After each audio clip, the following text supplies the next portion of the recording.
Hi hello नमस्कार, मी दर्शना तांबोई. राजश्री मराठीमध्ये तुमच्या सगळ्यांचं स्वागत. झी चित्रगौरव पुरस्कार सोहळा 2024च्या रेड कार्पेटवर आपण आहोत आणि आपल्याबरोबर बघा कोण आहे आत्ता ट्विनिंग करतायत. बरं तर खूप स्वागत तुमच्या दोघांचं राजश्री मराठीमध्ये. मिस्टर अँड मिसेस साटम कसे आहात?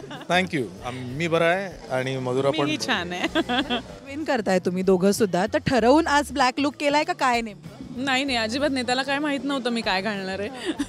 आणि तो जनरली काळं प्रिफर करतो घालणं, त्यामुळे ते झालंय. आणि एवढ्या वर्षांचं प्रेम ग न सांगता. पण कॉम्प्लिमेंट दिले का एकमेकांना? कारण मधुराताई कम्माल दिसतेस तू. सर काय कॉम्प्लिमेंट? छान दिसतेस तू, अप्रतिम दिसते.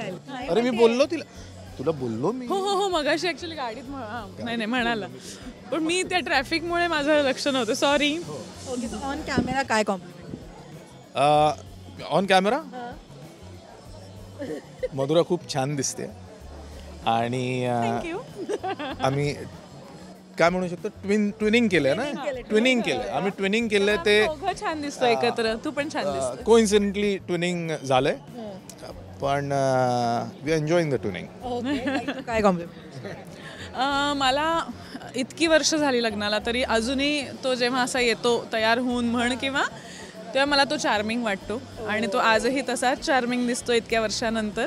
आणि त्यामुळे पुन्हा एकदा पुन्हा नव्याने त्याच्या प्रेमात पडत असतं, तशी आजही आहे. पण रेड कार्पेट हा शब्दच असा आहे की तो ऐकल्यावर ग्लॅमर हा येतच आपल्या डोक्यामध्ये.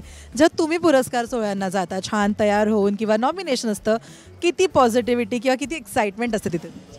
मी खूप एक्सायटेड आहे. एकतर मला असं वाटतं की मी झीच्या चित्रगौरव पुरस्कारला खूप वर्षांनी आलो आहे आणि यावर्षी स्पेशल आहे कारण मधुराला बटरफ्लायसाठी नॉमिनेशन आहे बेस्ट ॲक्ट्रेस म्हणून. त्यामुळे आय एम होपिंग की Madhura wins the award and I will be the most happy person today. टाळ्या शिट्ट्या आणि टाळ्या शिट्ट्या. काय एक्साइटमेंट आहे नक्कीच, कारण बटरफ्लायसारखी एक खूप छान वेगळी फिल्म आणि त्याच्यासाठी नॉमिनेशन आहे, त्यामुळे आनंद आहेच. अवॉर्ड मिळावं ही इच्छा आहेच. आणि खरं तर आज मी असं म्हणेन की हे अवॉर्ड जर मला मिळालं तर ते माझ्या एकटीचं नसेल, तेही आमच्या दोघांचं ट्विनिंगमध्येच असेल. त्याच्यामुळे एक्सायटेड आहे नक्कीच. पण मी ना ताईचा जेव्हा एकटीचा इंटरव्ह्यू केलेला तेव्हा तिला मी विचारलं होतं की घरी एकमत होतं का तुमचं एका मुद्द्यावर. तसं आज मी पहिल्यांदाच तुमच्याशी गप्पा मारते. तुम्हाला तुमची बाजू जाणून घ्यायला आवडेल. कुठल्याही मुद्द्यावर म्हणा, सिनेमा असू देत किंवा ते नाटक असू देत, कुठली वेबसिरीज बघायची किंवा काय खायचं, या मुद्द्यावर कधी एकमत होतं का? युजली फिल्म्स किंवा नाटक ह्याच्यावर अनेकदा एकमत होतं. खाण्यावर तिचं नाही एकमत अनेकदा नसतं, कारण आमचे चॉईसेस खाण्यातले बऱ्यापैकी वेगळे आहेत. काही कॉमन आहेत पण बऱ्यापैकी वेगळे आहेत. चॉईसेस वेगळे असण्यापेक्षा he can control, I can not.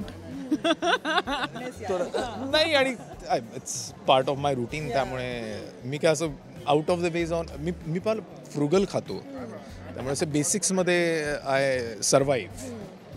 आणि मधुराला असं नवीन शोधून काहीतरी शोधूया, काहीतरी इकडे जाऊन खाऊया तिकडे जाऊन खाऊया असं असतं. त्यामुळे आय फॉलो हर. त्यामुळे wife is always right. Wife is always right. कोणाशी चालते करा नाही काय नाही पण काही बाबतीत त्याची, काही बाबतीत माझी. हो असं नाही आहे की माझंच चालतं आणि असं नाही आहे की त्याचंच चालतं. आम्ही आमचे भाग वाटून घेतलेले आहेत.